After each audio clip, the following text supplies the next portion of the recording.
جاء قلبي السموم هرعت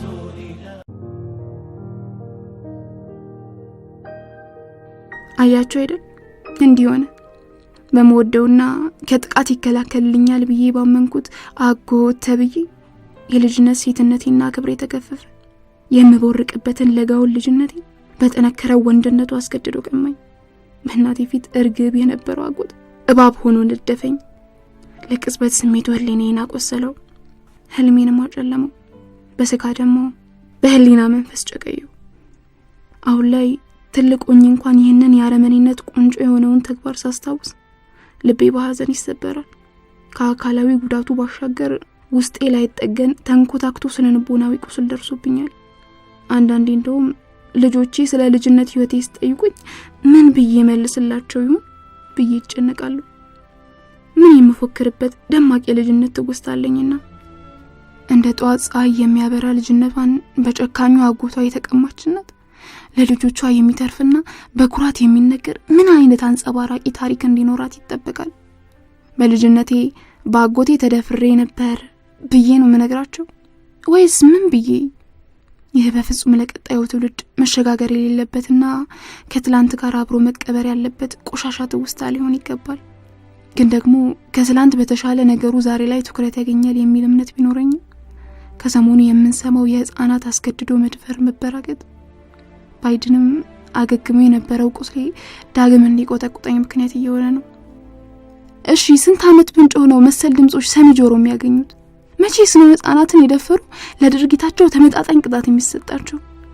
መርፌ የሰረቀው ግለሰብ ህፃናትን ከደፈረው እኩል የሚቀጣበት የህግ አካሄድስ በተደፋሪው ላይ መሳለቅ አይሆንም?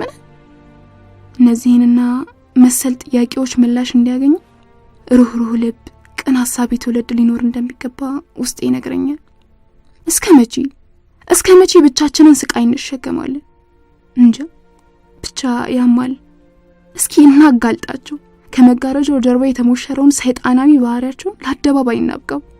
ስለተደፋሪዋ በድብቅ የሚያንሽኳሽከው ወገኔ ስለምን የጨቅላዋን ቁስል ቅንጣቷን እንኳን መረዳት ተሳነው? እንጃ ይሄም ያማል። አጎት ተብዬው ደፋሪ አንድ ጊዜ ገደለኝ። ከዚያ ደግሞ በልጅነቷ የተደፈረችው ልጅ እያለ የሚያንሽኳሽከው ማህበረሰብ ድጋሚ ገደለኝ። ህግም አልማረኝም። በህይወቴ ላይ የፈረደብኝን ጨካኝ ተገቢውን ቅጣት ካልወሰነን ህግም እንደዛው ነው፣ ከገዳዮቹ ተርታ ይሰለፋል። እርግጥ የኔ ታሪክ የፈሰሰ ውሃ ነው፣ ዳግም ላይ ታፈሰ የተደፋ። በየቤቱ የወንድነት መፈተሻ በመሆን ነገዋ ሊጨለምባት እየተደረደረች ያለችውን ቦቅቅሏዋ ሚጣስ ቢያንስ ለሷና ለመሰሎቿ እንድረስላቸው።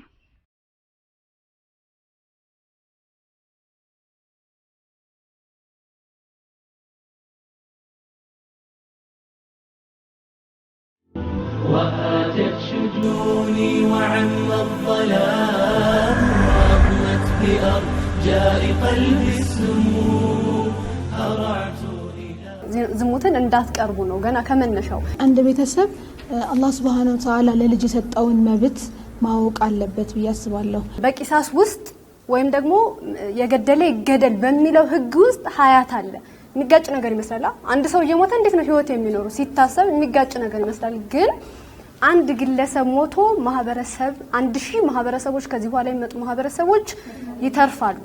ሁሉም እምነቶች ይሄንን ድርጊት ያወግዛሉ። ቢያንስ አያበረታቱም ባያወግዙ እንኳን ማለት ነው።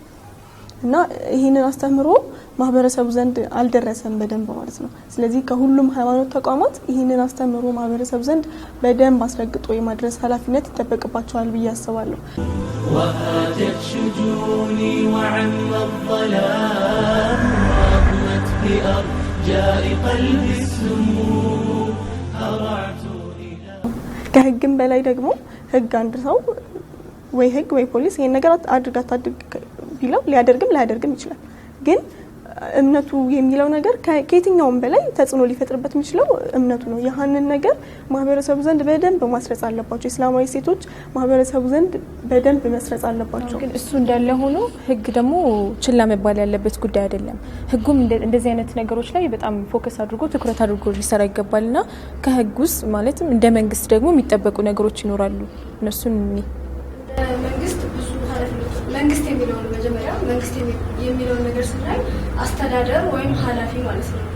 ኃላፊ ከሚጠብቃቸው ነገሮች ቅድም እንደተባለው አንድ ጠባቂ ከሚጠብቀው ነገር ላይ ይጠይቃል። ስለዚህ መንግስት የህዝቡ ተጠያቂ ነው ማለት ነው። እንደ ተጠያቂነቱ ምን አይነት ነገሮች ይጠበቁበታል የሚለውን ስናይ የመጀመሪያው ይሄ ጥቃት የሚፈጸምበት የተለያዩ አካባቢዎችና የተለያዩ እንትኖች ስብዕናዎች ይኖራሉ፣ የተለያዩ ባህሎች ሊኖሩ ይችላሉ እና ባህሉ በጠበቀ አካባቢውን በጠበቀ አይነት መንገድ ማለት በሰው አቅል ልክ የሚሆን ትምህርቶችን ወይም ደግሞ ግንዛቤ ማስጨበጫዎችን መስጠት መቻል አለበት። ሁለተኛው ትምህርት ቤት አካባቢዎችን መቆጣጠር፣ ትምህርት ቤትና ትምህርት ቤት አካባቢዎችን መቆጣጠር። ብዙ ትምህርት ቤቶችን ስናይ እኔ የማውቀው ትምህርት ቤት አለ፣ በስነ ስርዓት ፕላዝማ አለ፣ ፍላሽ ይዘው ይመጣሉ። የፖርኖ ፊልም የሚወጣ ይወጣል፣ የሚቀመጥ ተማሪ ተቀምጦ አንድ ላይ ማለት ነው። ብዙ ተማሪ ሆኖ ነው ያን ነገር የሚያዩት፣ በጀማ ነው የሚያዩት እና የፖርኖ ፊልም ነው የሚያዩት። ምን እንደሚፈጠር ማወቅ መገመት አይከብድም ሁላችንም እና አስተማሪ እንኳን ሲገባ ይሄን ነገር አሁን ደግሞ የኔ ሰዓት ነው እንኩ ሰዓታችሁን ተጠቅማችኋል እየከለከላችሁ አይደለም ማለት ነው። ያበረታታችኋል ብላ እኔ ሳልኖር እዩ ነው አሁን ምናልባት አብሬያቸው ያለውኝ ግን አሁን ላስተምራችሁ ነገር ነው ሰዓት ስለውና እንደዚህ አይነት ነገሮች አሉ። እዛው ትምህርት ቤት ውስጥ ምንድነው አስተማሪ እያስተማረ መሳሳም መተሻሸት ነው በጣም አስቀያሚ ነገሮችን ያደርጋሉ እነዚህ ተማሪዎች። አስተማሪ በዛን ሰዓት እስኪ ከድራት ቢያንስ ያስወጣቸዋል። ሲወጡ ምንድን ነው የሚያደርጉት? ግቢው ጭር ያለ ነው። አስተማሪ ያስተምራል፣ ተማሪ ይማራል። ውስጥ ላይ ክፍል ውስጥ ላይ የተወሰኑ ስቴፖችን ሄደው ጨርሰዋል።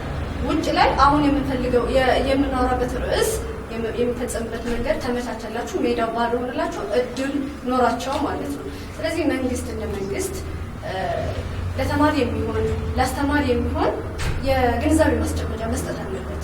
በስነ ገብቶ በቃ ማለት ውስጥ ላይ ታች ድረስ ወርዶ ግንዛቤ ድሮ እኮ እንደውም አባቶቻችን ምናምን ነገር እንደነገሩን ከሆነ በድሮ ጊዜ እንደ አንድ ሳብጀክት ግብረ ገብ የሚባል ሳብጀክት ነበረ። ማለት እንደዚህ አይነት የወረዱ ስነ ምግባሮች የሚወገዙበት፣ መልካም ስነ ምግባሮች የሚበረታቱበት አይነት እንደ አንድ ሳብጀክት ተሰጥቶት በትምህርት መልክ ይሰጥ ነበረ።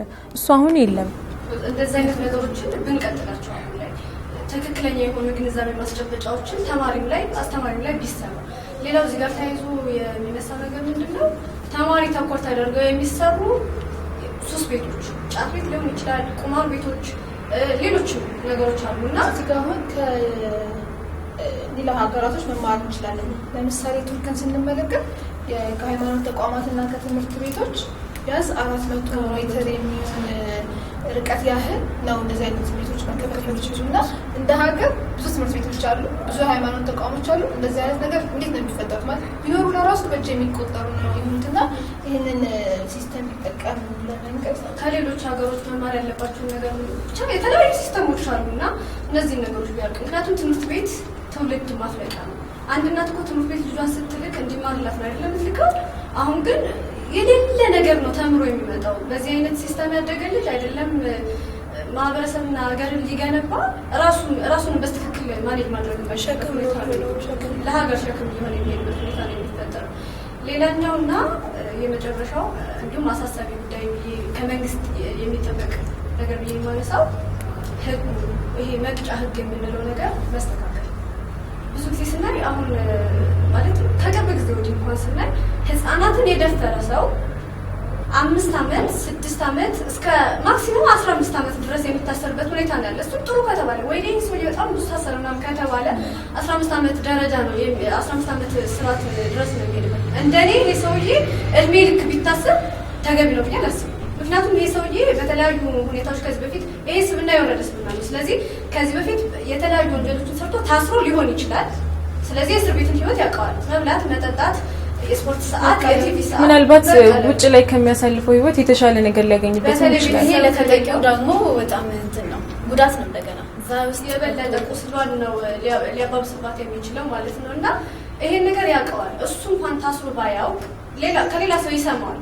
ግን ሞትን ስናስብ እኔ ሞት ነው በነገራችን ላይ ሞት ነው ለዚህ ሰው ተገቢ ብዬ የማስበው።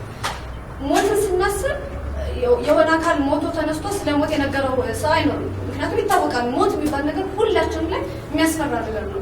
ቅድም ተገልጿል። የኢስላም ግዝፈት ምንድን ነው ተብሎ ሲነሳ ይሄ ሰው በሞት መቀጣት አለበት ነገር ነው የሚለውና ይሄ ግለሰብ ለማህበረሰብ ጸር፣ ለማህበረሰብ ነቀርሳ ነውና ሊወገድ ይገባል። በቃ አገዳደሉም ቅድም እንደተባለው ክብር ያለው አይደለም። ስቅላት መሰቀል አለበት። ማህበረሰብ ማዳን ነው።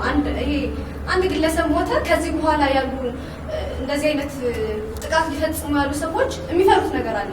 ሲደርሱ ሲቀረቡ ሞት የሚለውን ነገር ይፈራል። እስላም እዚህ ጋር እሱ ማስተማር ሳይሆን እሷ እንደ ይሞታል ከዛ በኋላ የሚፈጠሩ ነገሮች ለመቀነስ ማህበረሰቡን ለማስተማር ነው እንድንጋይ ይደረገውና ቅድም የተባለው ወለኩም ፍቅሳስ ሀያቱን የተባለው አንቀጽ ይመጣል ማለት ነው። በግድያ ውስጥ ሀያት አለ። የማህበረሰብ ህይወት ይቀጥላል። አንድ ሰው ሞቶ አንድ ግለሰብ ሞቶ ማህበረሰብ ግን ይቀጥላል፣ ትውልድ ግን ይቀጥላል የሚለው ነገር ይመጣል ማለት ነው። ስለዚህ ግለሰቡን አስሮ ግለሰቡን እሱን ካስተማረው ግለሰቡን አስሮ ግለሰቡን ከማስተማር ይልቅ ይሄንን ሰው ሰቅሎ ወይም ደግሞ ገሎ ሌሎች ጥቃቶች እንዲቆሙ ማህበረሰቡን መታደግ ይችላል። በነገራችን ላይ ማለት እንደ ማህበረሰብ ሊታደግ ይችላል። ግን የልጅቷን ቁስል ሊያሽራ አይችልም። ግን ከዚህ በኋላ ለሚመጡ እህቶቿ፣ ከዚህ በኋላ ለሚፈጠሩ ቤተሰቦቿ፣ ልጆቿ የሆነ ሚና ይኖረዋል። ምክንያቱም አንድ ሁለት ሰው በዚህ ሲስተም ቅጣቱ ቢካሄድ ወይም ደግሞ ቢቀጣ ይሄ ነገር እርግጠኛ ነኝ ይጠፋል። ስለዚህ ኢስላም ትክክለኛ መፍትሄ ነው። ለዚህ ኢስላም ብቻ ነው ትክክለኛ መፍትሄ። እንደ ህግ ከኢስላም የሆነ ነገር ይሰበቃ ይግደል። እንዲህ አይነት ሰዎች እንዲገደሉ የሆነ መቅጫ ህግ ሊያስቀምጥ ይገባል ብዬ አስባለሁ። ተያይዞ እንደዚህ አይነት ወንጀሎች ከመከሰታቸው በፊት የተቀመጡ ህጎች ራሱ እንደዚህ አይነት ነገሮችን የሚያደፋፍሩ ናቸው።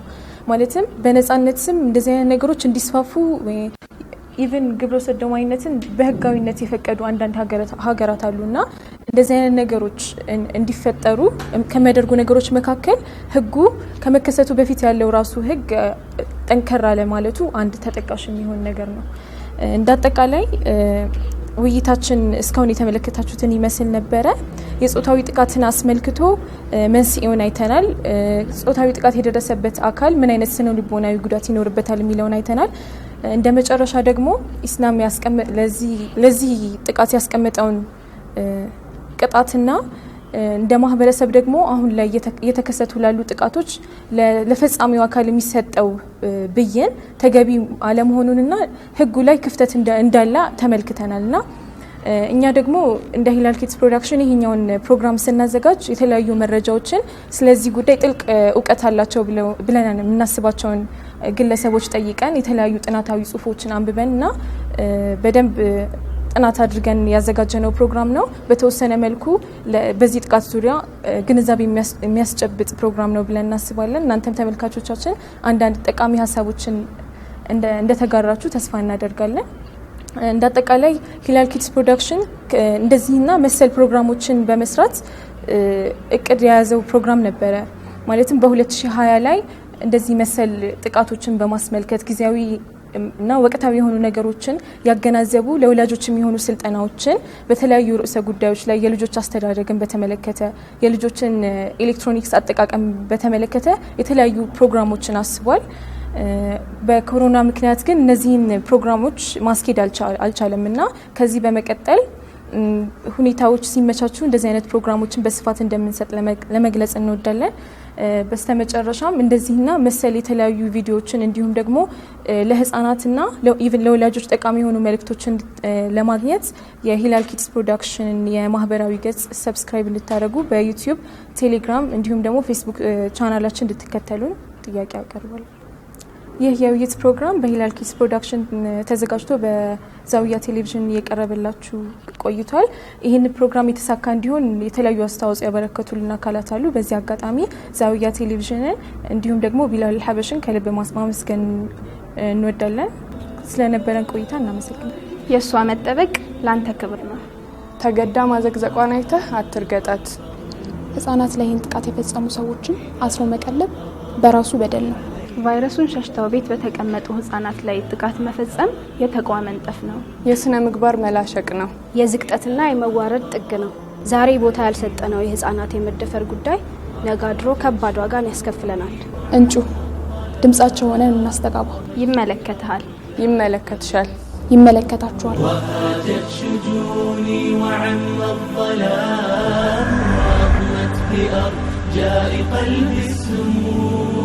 هرعت إلى ربي وهاجت شجوني وعم الظلام رغمت بأرجاء قلبي السموم